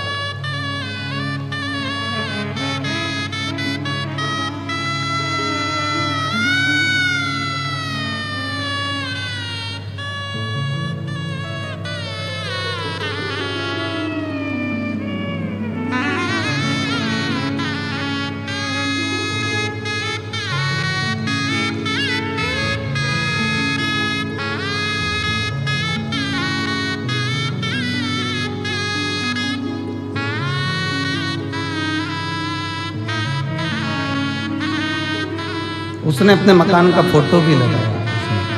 शिव तत्व ऐसा, उसको जानना जरूरी है। दक्ष प्रजापति नहीं जाना था भगवान शंकर को। दक्ष प्रजापति के मन में तो शंकर जी के प्रति बैर भरा हुआ था। कारण एक बेटी रति कामदेव के साथ ब्याही थी, कई कन्या चंद्रदेव के साथ में ब्याही थी, कई कन्या ऋषिवरों के साथ ब्याही थी। केवल एक माता सती ऐसी थी जो भगवान शंकर के साथ ब्याही थी। कामदेव के यहाँ रहने के लिए सुंदर भवन था, ऋषियों के यहाँ रहने के लिए सुंदर भवन था, चंद्रदेव के यहाँ रहने के लिए सुंदर भवन था, पर सती जहाँ रह रही थी वो सुंदर भवन नहीं था। कैलाश पर्वत वो सुंदर भवन नहीं है। कैलाश पर्वत एकदम खुला वीरान।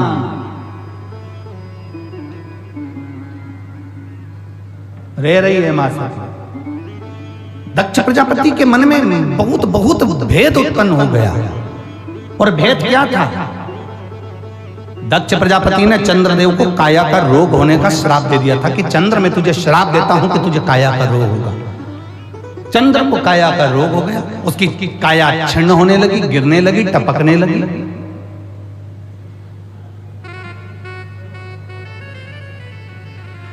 जब काया का रोग हो गया चंद्रदेव को, चंद्र बड़ा दुखी हो गया। अब मैं करूं तो करूं क्या?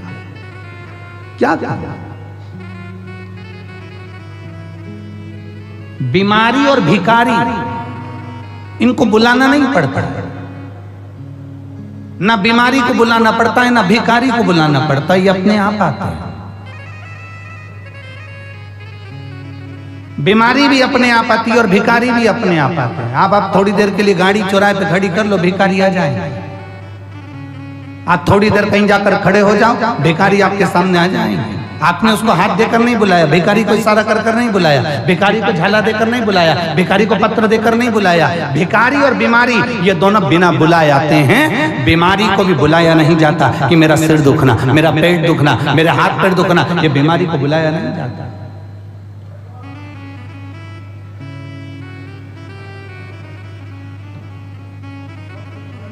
आज एक बहन कह रही थी कि गुरुजी, वो अभी की बात कहे, गुरुजी सिर की गोली अलग होती है, पेड़ दुखने की गोली अलग होती है, पेट दुखने की गोली अलग होती है, थायराइड की गोली अलग होती है, बीपी शुगर की गोली अलग होती है, और आप तो कहते हो सारी समस्या का हल एक लोटा जल।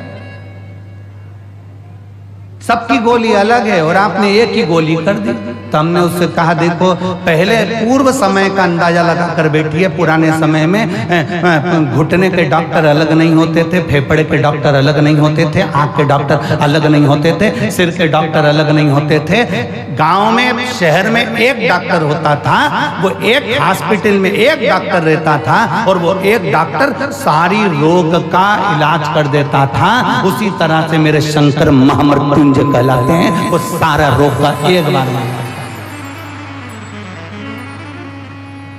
अकाल मृत्यु वो मरे जो काम करे चंडाल का, काल उसका क्या बिगाड़े जो भक्त हो महा काल का। जो शंकर की आराधना करने वाला, शिव की स्तुति करने वाला, शंकर का अनुमोदन करने वाला, शिव स्मरण में डूबने वाला, उसका इलाज मेरा भोलेनाथ जानकर कर देता है।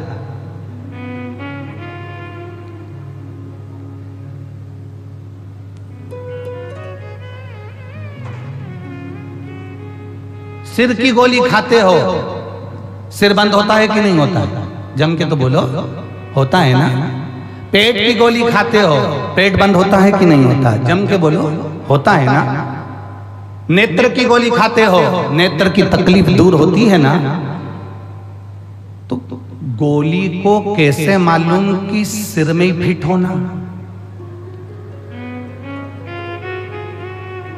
उस पे सील ठप्पा देकर तो नहीं भेजा गया कि तू कहीं इधर उधर मत जाना।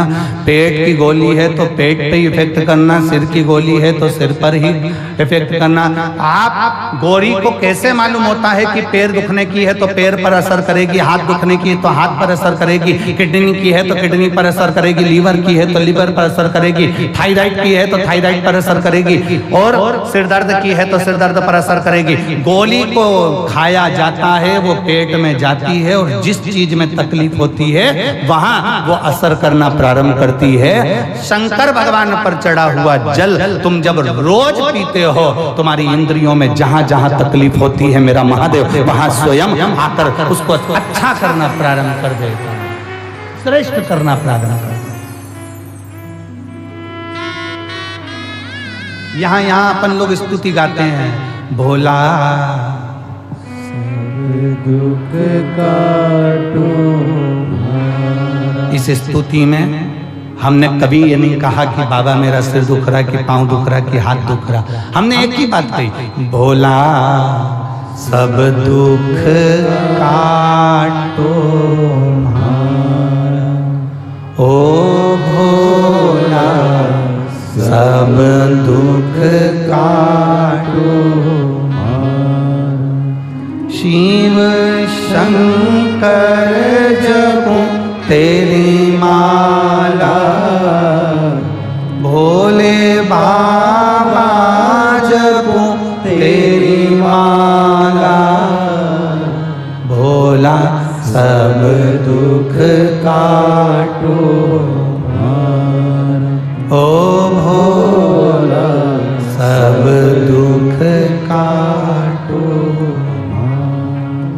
हमने स्तुति में गाया, बाबा मेरा सब दुख काट दीजिए, बाबा मेरी सब तकलीफें काट दीजिए।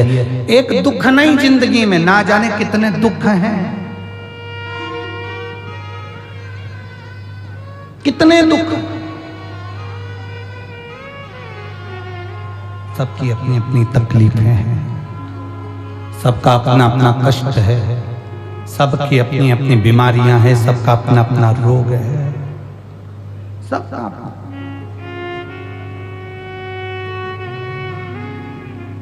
चंद्रदेव को रोग हुआ काया का, काया टपक टपक कर गिरने लगी, चंद्र की आंखों में आंसू भर गया। मेरा काया का रोग कौन मिटाएगा? कौन?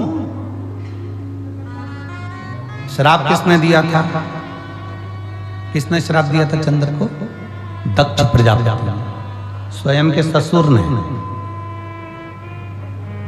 स्वयं के ससुर ने श्राप दिया।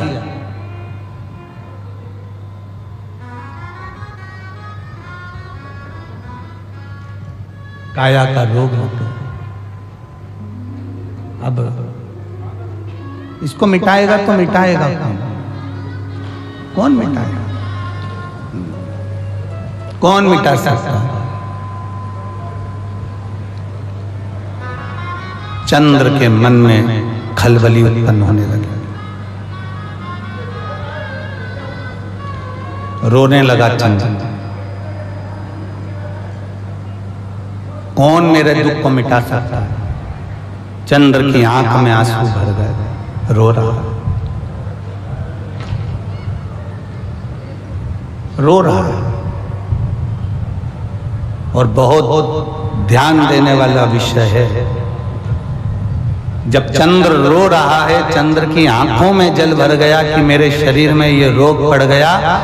चंद्र भगवान नारायण के पास में जाकर विनय करे कि मेरे शरीर में ये रोग पड़ गया है। चंद्र ब्रह्मा जी के पास जाकर निवेदन करे कि मेरे शरीर में ये रोग पड़ गया है। चंद्र ने कई देवताओं के पास में जाकर निवेदन करा कि मुझे ये रोग पड़ गया है, ये रोग का निवारण कैसे हो सकता है?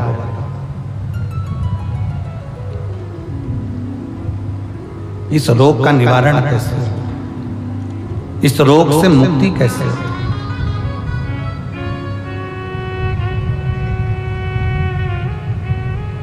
कोई ने कह दिया, चंद्रदेव को कई लोग मिले, चंद्रदेव से कहा तुम ये कर लीजिए, ऐसा करने पर तुम्हें फल की प्राप्ति हो जाएगी। एक शीतल आरती होती है, मेरी जीजियों बड़े सावधानी से सुनिएगा। एक शीतल आरती होती है। कभी अगर तुम्हारे जीवन में अगर कभी तुमको ऐसा लगे कि रोग बड़ा भारी हो चुका है और बहुत भारी रोग मुझे घेरता जा रहा है, या डॉक्टर को दिखाने जा रहे हो और तुम्हें ऐसा लग रहा है कि डॉक्टर कोई बड़ी बीमारी बताएगा, तो उस समय पर शीतल आरती का प्रयोग करें।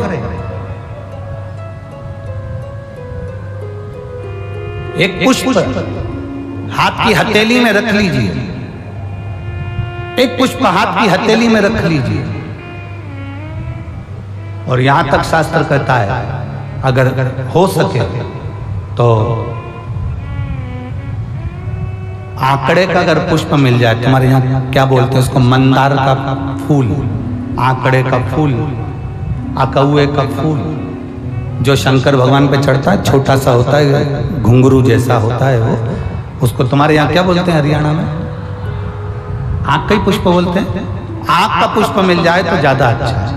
अब उसमें चाहे सफेद हो, चाहे नीला हो, चाहे गुलाबी हो, जैसा भी हो, हाथ में रखने के बाद हाथ में एक लोटा जल, भगवान शंकर के शिवालय में जब आप प्रवेश करें और प्रवेश करते समय भगवान के सम्मुख में जब भगवान शंकर के साक्षी में जब पहुंचे, आपके सामने पूजन में कोई भी सामग्री नहीं है, आपके पास में न दिया है, ना बाती है, ना गर्भवती है, ना चंदन है, ना कपूर है, ना कोई सामग्री है, केवल एक आंख का पुष्प और एक लोटा जल आपके पास में है। शिवालय में पहुंचकर शीतल आरती का प्रयोग करो।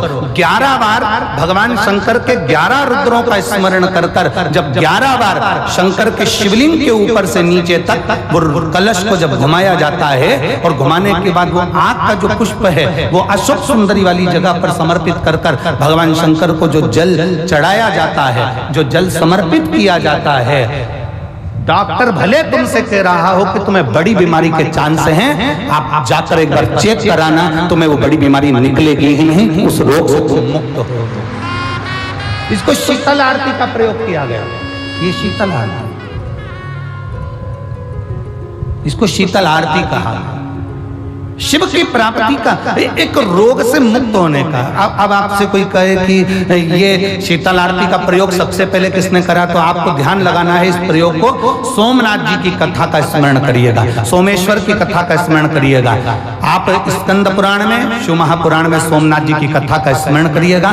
चंद्रदेव को काया का रोग हो गया, रोग इतना भारी था, चंद्र समझ नहीं पा रहे थे मैं करूं क्या। जब देव ऋषि नारद के पास पहुंच गए, नारद जी ने कहा एक पार्थिव शिवलिंग का निर्माण करो, बालू के शिवलिंग का निर्माण करो, और समुद्र का ही जल भगवान शंकर को उनके आनंद से आरती कर उनको चढ़ाने का प्रयास करो। और शिव ने ऐसी कृपा कर दी कि चंद्र के पास आकर भगवान शंकर ने कह दिया, चंद्र मैं तुझे वर देता हूँ, तेरा काया का रोग समाप्त होगा, ये मेरा वर है क्योंकि तूने मेरे शीतल आरती का प्रयोग किया।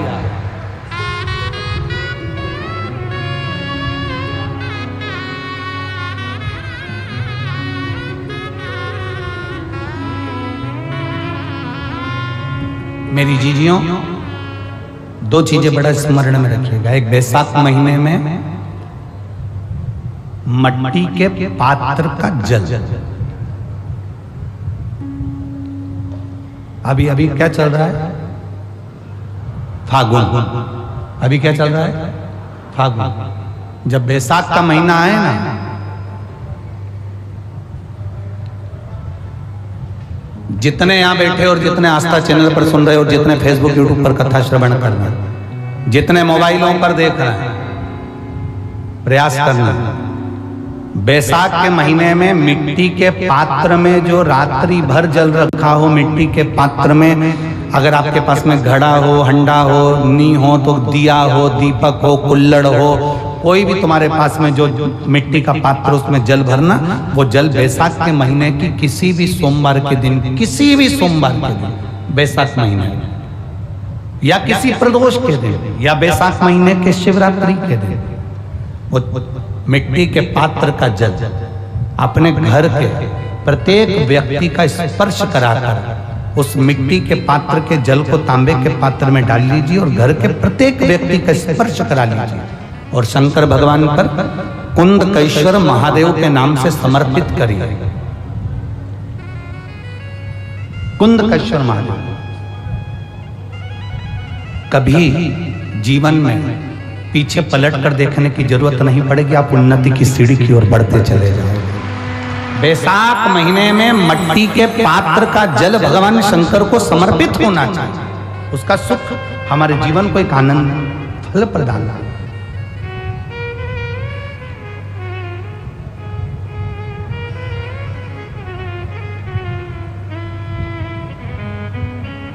जैसे कहते हैं ना,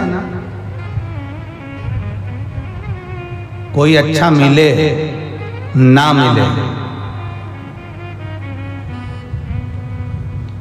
धन मिलने से कोई भाग्यशाली नहीं होता,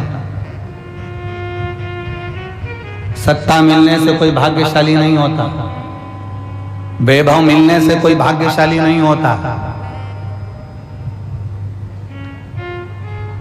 महाराज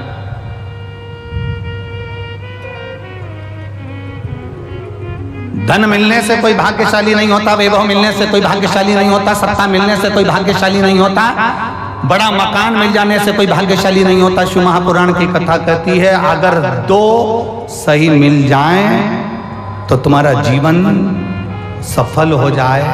एक गुरु सही मिल जाए और दूसरी घरवाली सही मिल जाए तो तुम्हारी जिंदगी स्वर्ग।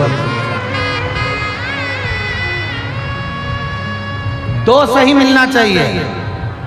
धन मिलने से कोई भाग्यशाली नहीं होता, वैभव मिलने से कोई भाग्यशाली नहीं होता, सत्ता मिलने से कोई भाग्यशाली नहीं होता, बड़ी मकान बड़ी गाड़ी मिलने से कोई भाग्यशाली नहीं होता। दुनिया का सबसे भाग्यशाली व्यक्ति वो होता है जिसको दो ठीक मिल गए, दो अच्छे मिल गए। एक गुरु अच्छा मिल जाए, दूसरी जम की बोलो घरवाली अच्छी मिले। गुरु अच्छा मिलेगा तो तुम्हें स्वर्ग की सीढ़ी चढ़ा देगा और घरवाली अच्छी मिलेगी तो घर को स्वर्ग बना देगी।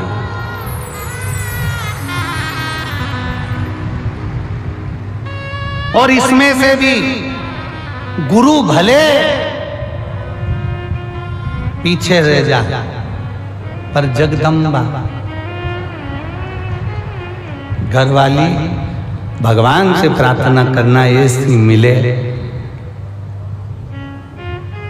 जो मेरे अनुकूल हो, प्रतिकूल नहीं, अनुकूल।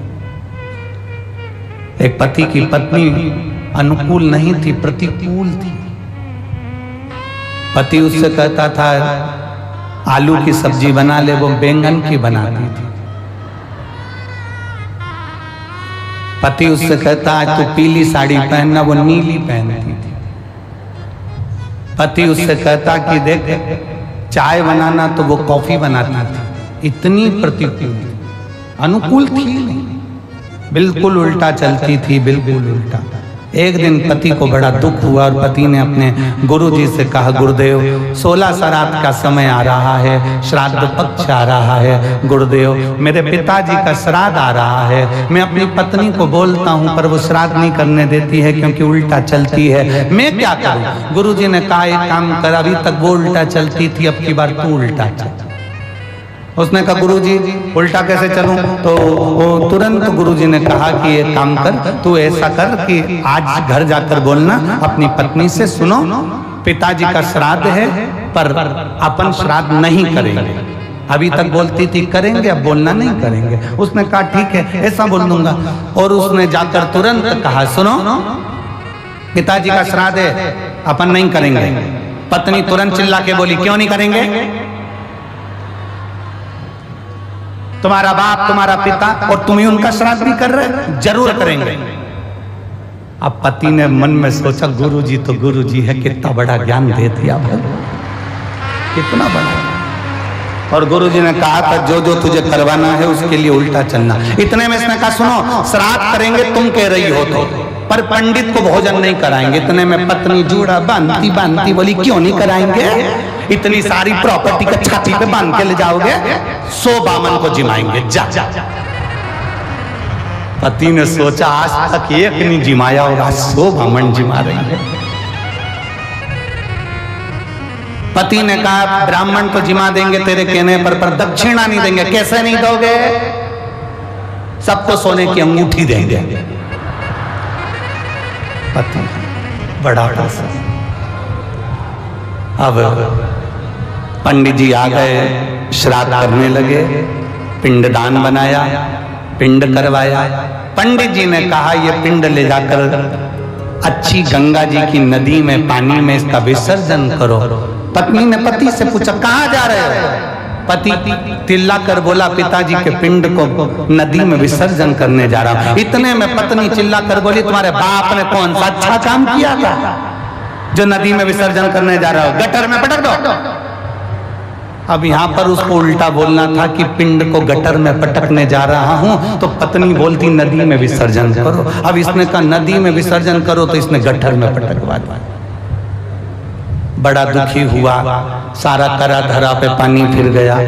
गुरुजी के पास गया, गुरुदेव गुरुदेव कुछ तो करो कि मेरी पत्नी से मेरा पीछा छूट जाए। गुरुजी ने कहा, ऐसे पीछा नहीं छूटने वाला, एक काम कर, तू गंगा नहाने हरिद्वार चले। हरिद्वार चले जा तो इससे पत्नी से पीछा छूट जाएगा। क्यों नहीं छूटेगा? पत्नी से भी कह देना कि हरिद्वार जाने का मना करना उसको, तू मना करेगा तो वो जाएगी। बस उल्टा उल्टा करते जाना, मैं तुझे समझा के भेज रहा हूँ वैसा करना। उसने गुरुजी ने जैसा समझाया वैसे ही करा। घर पहुंचा, पत्नी से बोला, सुनो, पूरे गांव के लोग, पूरे रेवाड़ी के लोग हरिद्वार जा रहे हैं, अपन नहीं जाएंगे क्योंकि अपने पास टाइम नहीं है। पत्नी बोली, कैसे नहीं जाएंगे? 40 साल शादी के हो गए, आज तक कहीं घुमाने नहीं ले गए, चलो मेरे साथ हरिद्वार। पत्नी हरिद्वार ले गई पति को। अब गुरुजी ने कहा था गंगा जी में नहाने जाना, और पत्नी जब नहाने लगे तो पत्नी से कह देना ज्यादा आगे मत जा।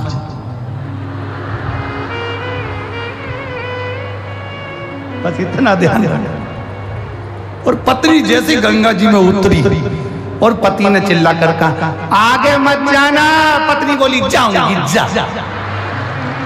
और जो आगे गई और पानी में बह गई। इसने जेब में से नारियल निकाला, गंगा मैया ले जा, गंगा मैया ले जा, गंगा मैया ले जा। इतने में गुरुजी भी समझदार थे। गुरुजी को मालूम है कि पत्नी बहुत तेज है, गंगा जी में चेन पड़ी रहती है, चेन को पकड़ लेगी, और पत्नी ने चेन पकड़ ली। अब इसने नारियल वापिस जेब में रख लिया, ये तो बच गई। पर गुरुजी की वचन याद आ गए, जब चेन पकड़ ले तो चिल्ला कर कहना, जम के पकड़। अब इसने चेन पकड़ी, पति ने कहा, अच्छे से पकड़ना, जम के पकड़ना। पत्नी बोली, नहीं पकड़ना, जा।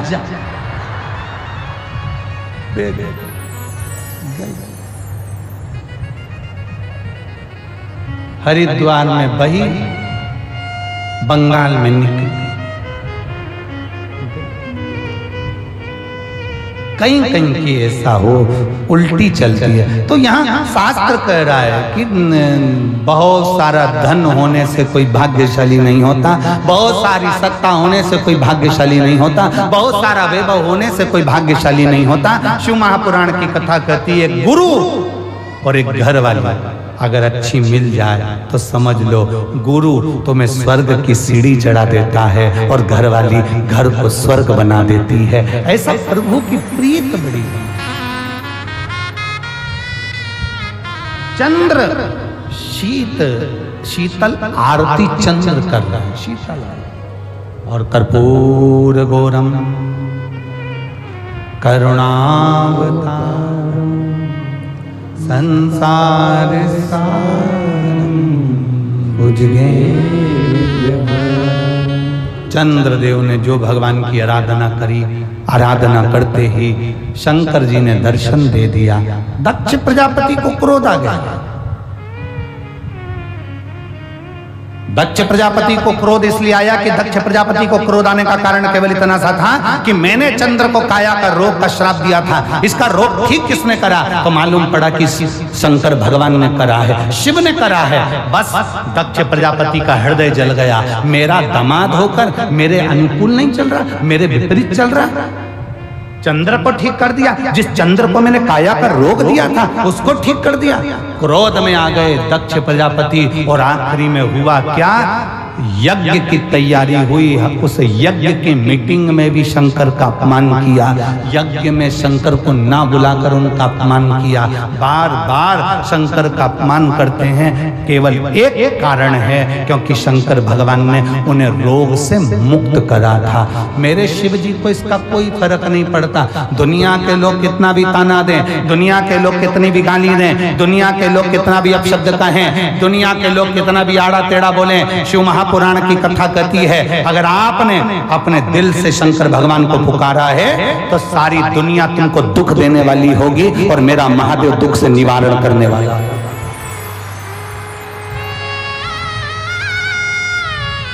मेरा महादेव दुख से निवारण करने वाला।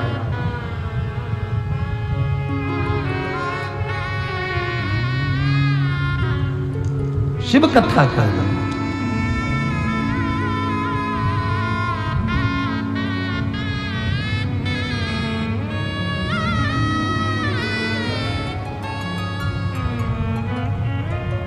और सुन भोले त्रिपुरारी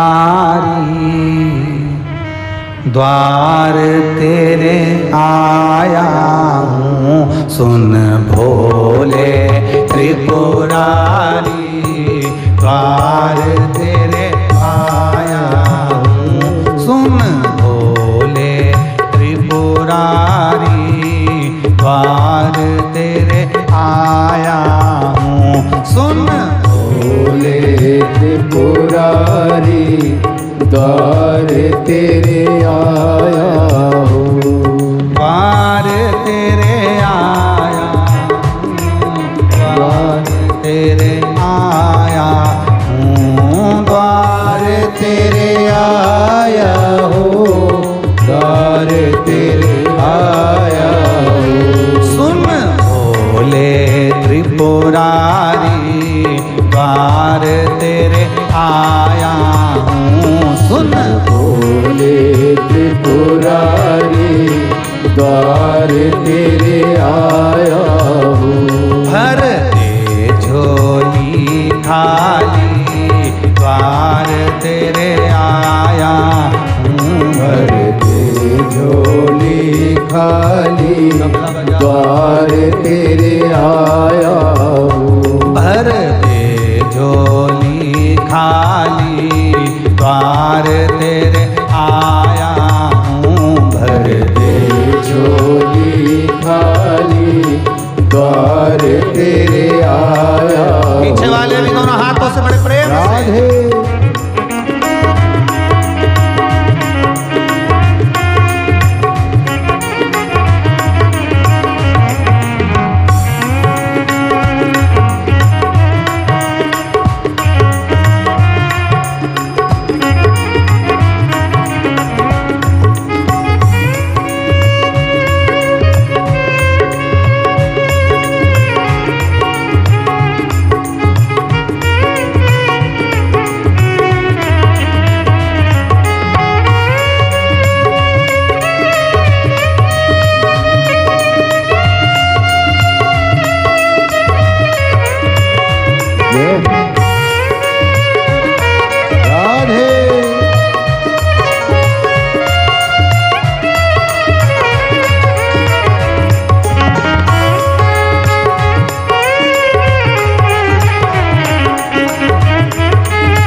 काशी में गंगा बहती है, तेरी काशी में गंगा बहती है, ओ तेरी काशी में गंगा बहती है, तेरी काशी में गंगा बहती है। राखो ओ लाज राखो, लाज राखो त्रिपुरारी, द्वार तेरे आया हूँ। लाज राखो त्रिपुरारी, द्वार तेरे आया हूँ। सुन भोले त्रिपुरारी, द्वार तेरे आया हूँ। सुन भोले त्रिपुरारी, द्वार तेरे आया हूँ।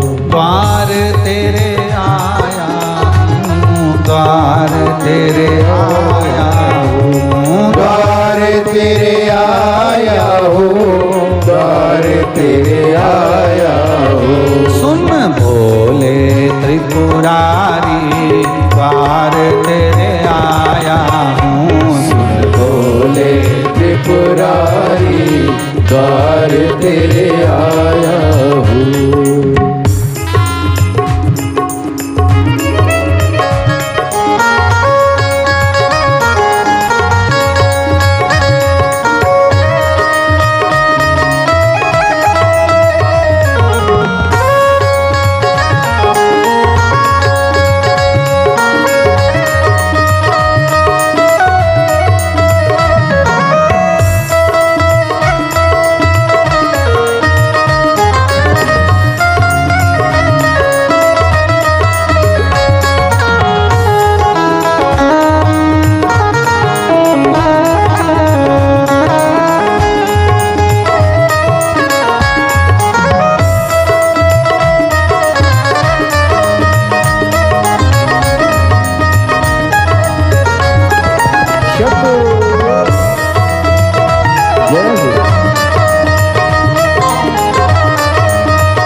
उज्जैन नगर की राजा हो करे, उज्जैन नगर के राजा हो करे, उज्जैन नगर की राजा हो, उज्जैन नगर के राजा हो। लाज राखो ओ लाज राखो, लाज राखो त्रिपुरारी, द्वार तेरे आया हो। लाज राखो त्रिपुरारी, द्वार तेरे आया हो। ओ द्वार तिहारे आया हूँ, शरण तिहारे आया हूँ।